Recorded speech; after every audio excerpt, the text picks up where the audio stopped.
Buenas, hoy vamos a ver 6 estrategias que son, fundamentales para darle la vuelta a la tortilla en la educación. Cómo pasar de ser consumidores pasivos de contenido a ser analistas de información de verdad. Venga, vamos al lío. A ver, vivimos en la era de la información, ¿verdad? Pero, ¿de verdad estamos preparando al alumnado para que sepa nadar en este océano de datos? Porque, ojo, el problema ya no es tener acceso a la información, eso está por todas partes. El verdadero reto es saber qué hacer con ella, cómo analizarla, y de eso va todo esto. Vale, pues para poder analizar, lo primerísimo es entender con qué estamos trabajando. Las 2 primeras estrategias se centran justo en eso, en poner los cimientos, en entender la diferencia abismal que hay entre, por un lado, ver un montón de números y por otro, entender de verdad el mensaje que hay detrás. Y aquí está el meollo de la cuestión. A ver, ¿qué son los datos? Pues son hechos en bruto, sueltos, sin conectar. Por ejemplo, si yo digo 30 grados, pues vale, es un dato. Pero, ¿y la información? La información es otra cosa. Es coger ese dato y darle un contexto. Oye, que hoy en Sevilla hay 30 grados y esos son 10 grados más de lo normal para esta fecha. ¿Vemos la diferencia? Es que es brutal. Sin ese contexto, el dato de 30 grados se queda en nada, no nos sirve de mucho. Así que, resumiendo, la información es lo que sale después de cocinar los datos. Es como tener un montón de ladrillos sueltos. Esos serían los datos. Y con ellos construir una pared con sentido, con una estructura y un propósito. Esta idea tan simple, de verdad, tiene que ser el pilar sobre el que se construya todo en el aula. Pero, claro, la pregunta del millón es ¿y esto cómo se hace en el día a día? Porque la teoría está muy bien, pero hay que llevarlo a la práctica. Pues mira, se pueden hacer cosas muy concretas. Empezar cada clase con un ejemplo rápido de esto es un dato, esto es información. Poner un trocito de un podcast o de un discurso y analizar no solo lo que se dice, sino cómo se dice. O, ¿por qué no?, usar herramientas digitales para que se conviertan en una especie de detectives de datos, buscando patrones y cosas raras en grandes bases de datos. La idea es que se pongan manos a la obra.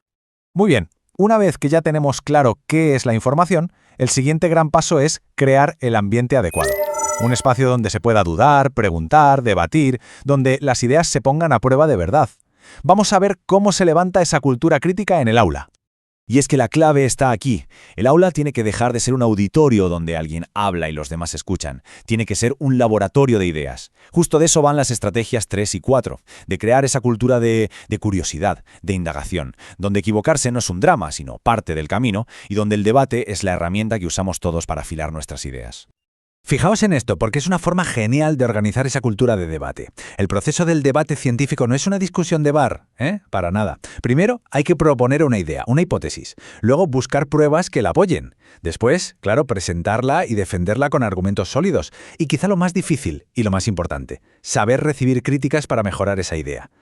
En el mundo en el que vivimos, lleno de fake news, saber hacer esto es una habilidad de supervivencia, vaya.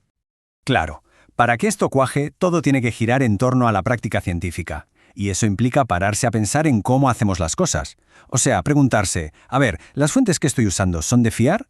¿Estoy siendo objetivo o tengo algún prejuicio que me está cegando? Una táctica buenísima es asignar roles en los equipos. Por ejemplo, que siempre haya alguien que haga de abogado del diablo. Así nos aseguramos de que no se nos escapa ningún punto de vista. Vale, perfecto. Ya tenemos los cimientos y hemos creado una cultura de debate. Pero ahora falta algo. Las herramientas. Herramientas para ir más allá, para profundizar de verdad en el conocimiento y, muy importante, herramientas para evaluar todo esto de una forma que sea coherente con esta nueva manera de aprender. A ver, que la información no está solo en los libros. También se ve. El análisis visual es importantísimo. Pensemos por un momento en un gráfico que muestra el aumento de las temperaturas globales o en una foto icónica de un momento histórico. A veces, una sola imagen transmite capas y capas de significado, de emoción, mucho más que un texto de 1000 palabras. Hay que aprender a leer esas imágenes con el mismo ojo crítico con el que leemos un ensayo. Y si la información se ve, pues también se escucha. Ojo con esto, porque las fuentes de audio nos dan una dimensión completamente nueva. El tono de voz de un político, por ejemplo, nos puede decir mucho más que las palabras que ha elegido, o la banda sonora de una película, cómo juega con nuestras emociones. La escucha activa es una habilidad de análisis brutal que muchas veces, la dejamos un poco de lado. Y por último, hay que mancharse las manos. El conocimiento también se toca, se experimenta. Porque vamos a ver, no es lo mismo leer en un libro qué es la densidad que coger 2 objetos de distinto material y sentir su peso en la mano. Los experimentos en el laboratorio, las excursiones para ver un ecosistema en directo, todo eso convierte ideas abstractas en algo real, algo que se te queda grabado. Y llegamos a una idea que para mí es la piedra angular de todo esto. Evaluar el proceso. no solo el resultado final. Es que es de cajón. Si lo que estamos enseñando es a investigar, a descubrir, a pensar, no tiene ningún sentido evaluar solo si la respuesta final es la correcta. El aprendizaje de verdad, el que deja huella, está en el camino, en las preguntas que nos hacemos, en los errores que cometemos y cómo los solucionamos, en cómo trabajamos con los demás. Así que, lógicamente, la forma de evaluar tiene que cambiar radicalmente. ¿Qué tenemos que valorar?